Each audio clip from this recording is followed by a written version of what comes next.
Como funcionava a mente de Jesus? Explicação passo a passo. A mente dele era diferente. Pensava sem barulho por dentro. A maioria das pessoas pensa o tempo todo.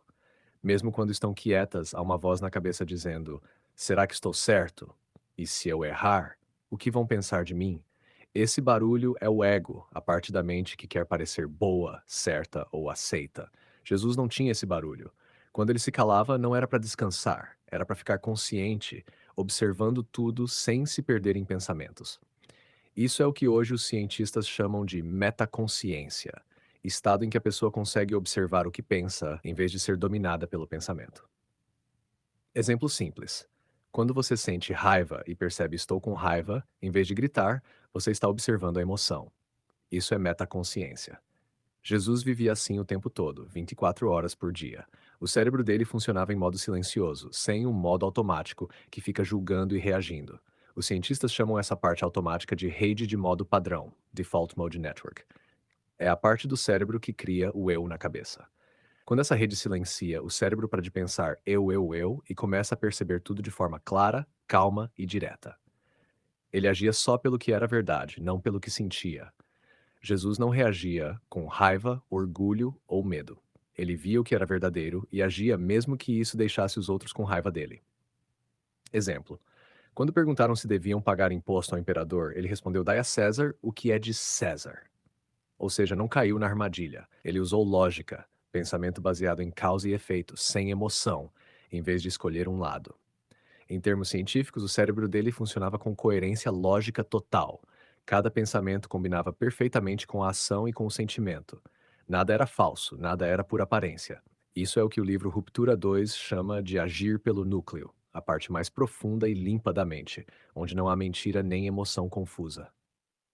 A Rashka é como ele fazia as pessoas mudarem só com a presença dele. Quando alguém está muito calmo e verdadeiro, o corpo dessa pessoa emite um padrão elétrico constante. Os cientistas chamam isso de ondas cerebrais coerentes. Quem está perto sente isso.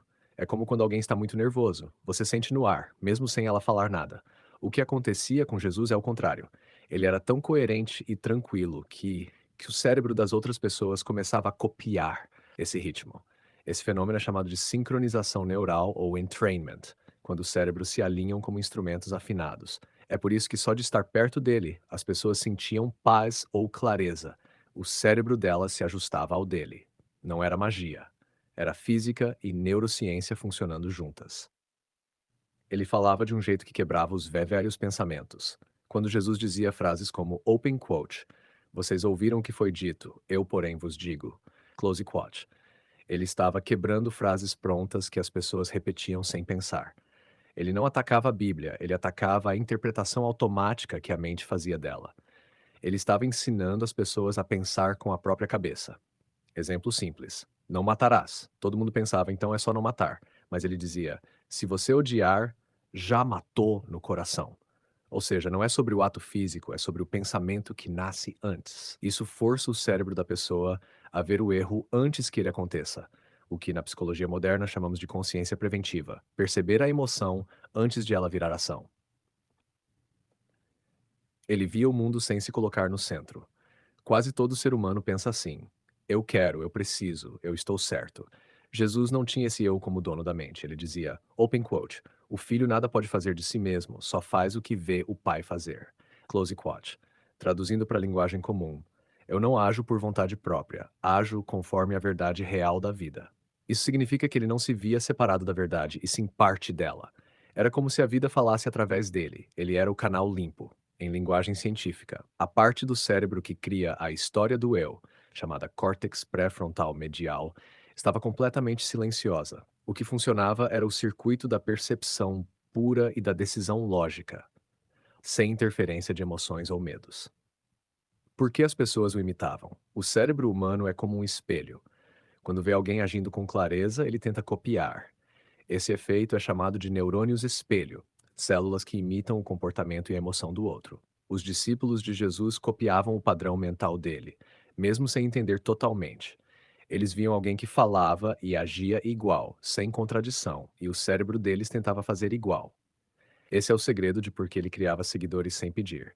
O cérebro reconhecia coerência e tentava igualar. O ponto mais alto que a mente humana pode alcançar. Em todos os estudos modernos sobre consciência, há um limite. O máximo que um ser humano pode fazer é observar tudo sem se perder, agir com base só na verdade e não ter mais eu como dono da ação. Jesus viveu nesse ponto. Ele era a própria verdade em ação. A mente e a realidade eram uma coisa só. É o mesmo que acontece quando alguém toca um instrumento e vira música. Não pensa, não força, só flui. Mas em Jesus, isso acontecia com a vida inteira, não só com uma atividade.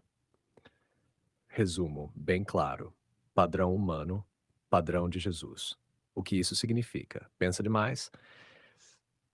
Cérebro calmo, sem ruído, interno.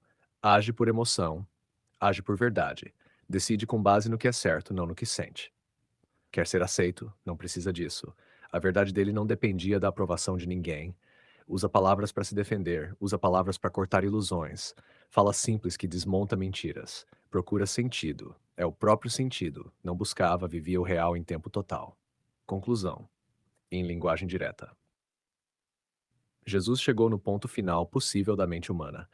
Depois dali não tem mais pensamento tentando entender.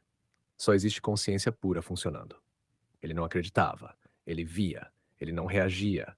Ele atuava. Ele não tentava parecer bom. Ele era coerente. Esse estado pode ser explicado sem religião.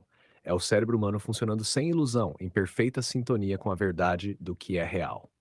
Em palavras simples, Jesus era o exemplo vivo do que acontece quando a mente para de mentir para si mesma. Ele não falava sobre verdade. Ele era o próprio funcionamento da verdade em forma humana.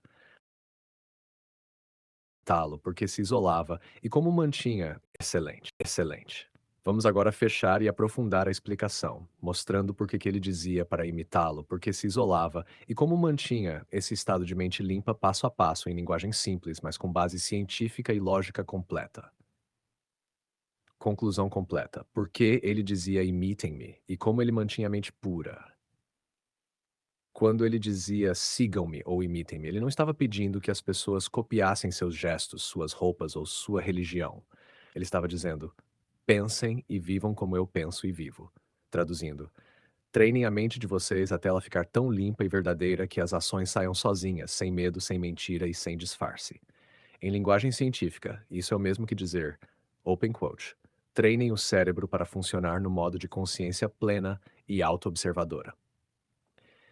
Esse é o estado em que o córtex pré-frontal, parte do cérebro que toma decisões conscientes, domina os impulsos do sistema emocional mais antigo, a amígdala, que reage com medo e raiva.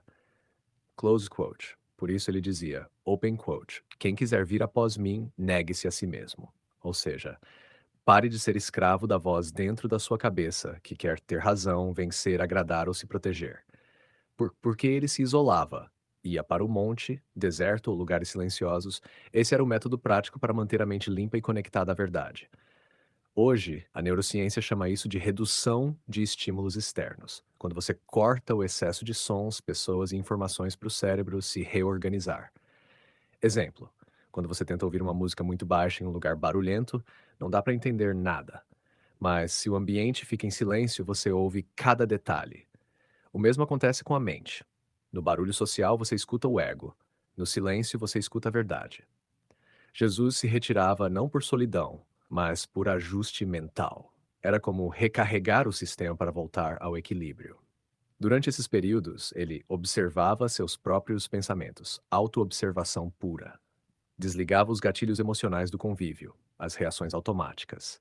Restaurava o estado que em ruptura 2 é chamado de eixo, o ponto fixo que não se move, mesmo que tudo ao redor mude. Isolamento reduzia a atividade no sistema límbico, emoções intensas, e aumentava a coerência teta-alfa, ritmos cerebrais de atenção e calma profunda. Isso deixava estável, lúcido e impossível de manipular. Como ele mantinha esse processo no meio das pessoas? Depois de voltar do silêncio, ele ficava entre multidões, mas o interior dele permanecia calmo. Isso é chamado de atenção dual, estar presente fora e dentro ao mesmo tempo. Exemplo simples: você está conversando, mas ao mesmo tempo sabe o que sente e pensa. Não é distração, é consciência dividida entre ação e observação. Jesus vivia assim constantemente. Nada do que as pessoas diziam o tirava do eixo. Quando criticavam, ele não reagia. Quando o elogiavam, ele também não mudava. Essa estabilidade é o sinal de uma mente totalmente integrada. Os cientistas chamam isso de autorregulação emocional total, o equilíbrio máximo do sistema nervoso. Porque ele podia dizer, façam o mesmo que eu, porque biologicamente e mentalmente ele não tinha algo que nós não temos. Ele apenas usava o cérebro humano na potência total, sem ilusão, sem máscara, sem medo. Quando ele dizia, open quote, as obras que eu faço, vocês também farão. Era literal. Quando vocês limparem a mente do ruído, vão funcionar como eu, vendo o real sem se enganar. Close quote. Close quote. É o mesmo que um professor dizer: vocês também podem entender matemática se aprenderem a pensar com lógica pura. Não é um dom. É o limite máximo de lucidez humana, possível para quem suporta a verdade inteira. O ciclo que ele seguia, mecanismo mental 1, contato com o mundo. Ensina, observa, age em verdade. 2, isolamento. Silencia o ego e os ruídos emocionais. 3, reconexão com o eixo. Percebe de novo o real, sem filtros. 4, retorno à ação. Volta ao mundo, agora limpo e lúcido. Esse ciclo é o que em psicologia moderna chamamos de processo de regulação neurocognitiva. Agir, recolher, refletir, reajustar, agir de novo. Mas em Jesus, o processo era ininterrupto. O cérebro dele fazia isso sozinho. Como ele mantinha a mente limpa mesmo cercado de caos? A mente dele operava com foco absoluto. Quando todos gritavam, ele olhava para a essência da situação. Exemplo, alguém doente vinha até ele. Ele não via pecador ou impuro. Ele via uma mente confusa, presa em crença ou medo. E ao falar, o que mudava não era o corpo, era a percepção da pessoa sobre si mesma. O corpo só reagia ao novo padrão mental. Isso é o mesmo mecanismo observado hoje em psicossomática, quando o corpo muda por causa de uma nova compreensão mental profunda. Por que ele precisava do silêncio para manter isso? O cérebro humano, mesmo em alguém lúcido, volta a acumular ruído, emoções, estímulos, conflitos. O silêncio é a limpeza de cache da mente, o equivalente de reiniciar um computador para tirar travamentos. Nos evangelhos há dezenas de registros, open quote, e retirou-se sozinho para o monte, passou a noite em oração, e pela manhã estava só, close quote. Ele fazia isso não para fugir, mas para preservar o estado de coerência máxima, o alinhamento total entre o que é, o que pensa e o que faz. Sem esse realinhamento, até a mente mais desperta volta a ser contaminada pela ilusão coletiva, o que todo mundo pensa. O que significa imitá-lo de verdade? Imitar Jesus não é copiar o personagem, é reproduzir o funcionamento mental, observar antes de reagir, falar só o que é verdade, mesmo que doa, silenciar quando a fala seria teatro, isolar-se quando o ruído começa a crescer, voltar quando a mente está limpa.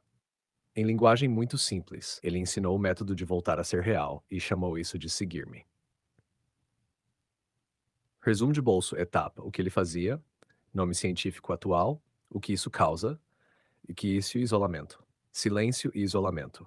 Ficava sozinho, quieto, observando redução da rede de modo padrão, mente sem eu, pura observação.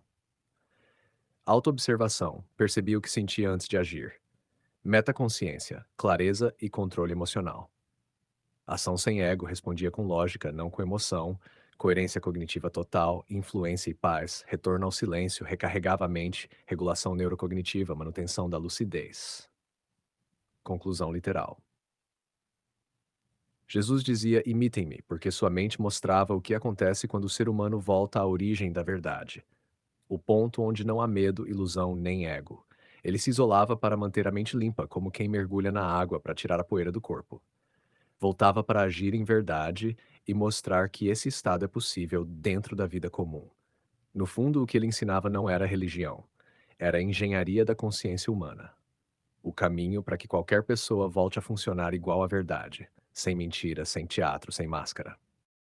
O maior vilão da mente hoje. E por que ele impede você de ter a mente de Jesus? O vilão não é o diabo, é o excesso de estímulo. A mente humana foi feita para ter momentos de silêncio, para pensar, sentir e se reorganizar. Mas o mundo de hoje não deixa mais esse espaço. Todo segundo é ocupado com notificações, vídeos, redes sociais, opiniões, propagandas, obrigações. Resultado: o cérebro fica ligado o tempo todo, mas sem direção. Ele se acostuma a viver em ruído, e um cérebro que vive em ruído nunca encontra a verdade, só reage. Cientificamente, isso é chamado de sobrecarga cognitiva e dopamina contínua. Você recebe tanto estímulo que o cérebro perde a capacidade de ficar quieto. É como um motor que não desliga nunca. Esquenta, gasta combustível e quebra. O celular é o altar moderno do controle. Antes, as pessoas iam ao templo para ouvir o que deviam pensar. Hoje, o celular é o novo templo, aberto 24 horas por dia. Ele ensina, corrige, distrai e até dita o que você deve sentir. Ele é um instrumento perfeito de manipulação, porque sabe o que te faz clicar e repete isso sem parar, te dá pequenas doses de prazer, curtidas, mensagens, novidades e cria um loop de dependência. Você sente vazio, pega o celular, recebe estímulo, se sente pior, repete. Esse ciclo ativa a mesma área do cérebro do vício em drogas, núcleo accumbens. E quanto mais dopamina o cérebro recebe, menos consegue ficar em silêncio, justamente o estado onde Jesus operava. Já o sistema quer que você pense o tempo todo, mas nunca sobre o que importa. O mundo moderno não quer sua lucidez, quer sua atenção. A atenção é o novo dinheiro. O sistema te ensina a pensar, mas nunca a parar de pensar. Porque enquanto você pensa demais, você consome, você se compara, você tem medo de ficar para trás. Essa é a prisão invisível. Você acha que está vivendo, mas só está reagindo a estímulos fabricados. Exemplo simples: você acorda, já pega o celular, já é invadido por imagens, opiniões e notícias. Você não escolheu pensar em nada daquilo, mas já está dentro do jogo. O resultado é o oposto da mente de Jesus. Jesus escolhia o que pensar e quando pensar. Hoje o sistema pensa por você. A diferença entre a mente de Cristo e a mente moderna. Mente de Jesus, mente moderna, observa antes de reagir, reage antes de observar. Foge do silêncio, tem foco interno, vive distraída, age por verdade, age por desejo, é livre, é controlada pelo algoritmo. Essa diferença é o abismo entre consciência e simulação. Enquanto Jesus usava o silêncio para ver a verdade, o mundo moderno usa o barulho para esconder o vazio. Porque isso é mais forte entre os próprios cristãos. Muitos cristãos hoje falam de Jesus, mas vivem no mesmo ruído que o resto do mundo. Oram com o celular do lado, escutam louvor enquanto respondem mensagem, leem a Bíblia sem desconectar das redes. O que acontece? A fé vira mais um conteúdo para consumir, não um estado para viver. E o cérebro não diferencia, ele não entende isso é espiritual, ele só entende isso é estímulo. Então, mesmo dentro da fé, a mente continua viciada em dopamina e não centrada na verdade. O resultado é um cristão cheio de informação sobre Deus, mas sem a mente de Cristo. Sabe o texto, mas não tem silêncio para ouvir o que o texto quer cortar dentro dele. A função do mundo moderno é manter você cansado. O sistema não quer que você acorde, quer que você se sinta ocupado e importante, mas sem perceber que está sendo sugado. Tudo é desenhado para isso. O trabalho prende seu tempo, a mídia prende sua atenção, o consumo prende seu desejo, a religião superficial prende sua culpa. E o ciclo se fecha. Sem tempo, sem foco, sem silêncio, sem verdade. Você vira escravo funcional, achando que é livre porque escolhe o que comprar. Mas o que compra foi implantado na sua cabeça antes mesmo da vontade aparecer. Isso é controle cognitivo disfarçado de liberdade. A mente de Cristo e o antídoto prático. A mente de Cristo é silêncio ativo, lucidez, decisão sem emoção contaminada. O caminho para isso não é religião, é higiene mental. Passos simples, científicos e espiritualmente equivalentes. 1. Silêncio diário. 10 minutos sem som, sem tela, sem falar. O cérebro precisa reaprender a estar quieto. 2. Atenção no presente. Quando estiver com alguém, esteja só ali. Isso fortalece o córtex pré-frontal, o mesmo que Jesus usava para agir com clareza. Corte de estímulo. Remova do celular tudo o que te faz abrir sem pensar. Isso reduz o ciclo dopaminérgico e devolve o controle à sua mente. 4. Fala verdadeira. Fale menos, mas diga só o que é verdade. Isso treina o cérebro a alinhar pensamento, palavra e ação. 5. Recolhimento regular. Faça o que Jesus fazia. Isole-se um pouco. Isso permite a reinicialização da mente, como reiniciar um computador cheio de programas abertos. Tá. O maior inimigo da mente hoje não é o mal espiritual, é o excesso de estímulo. Ele mata o silêncio, esconde a verdade e mantém a mente em modo automático. Jesus mostrava o caminho inverso, open quote. Silêncio, clareza, verdade, liberdade, close quote. O mundo atual faz o oposto, open quote, barulho, confusão, mentira, controle, close quote. Em palavras muito simples, o sistema moderno é o mestre dos magos da sua mente. Ele te dá pistas, te promete liberdade, mas nunca te deixa sair do jogo. O celular é o portal e o barulho constante é a coleira. Se você quer a mente de Cristo, não é lendo mais, nem orando mais, é voltando ao silêncio real, o mesmo onde ele morava por dentro. Quando o mundo cala, a verdade começa a falar.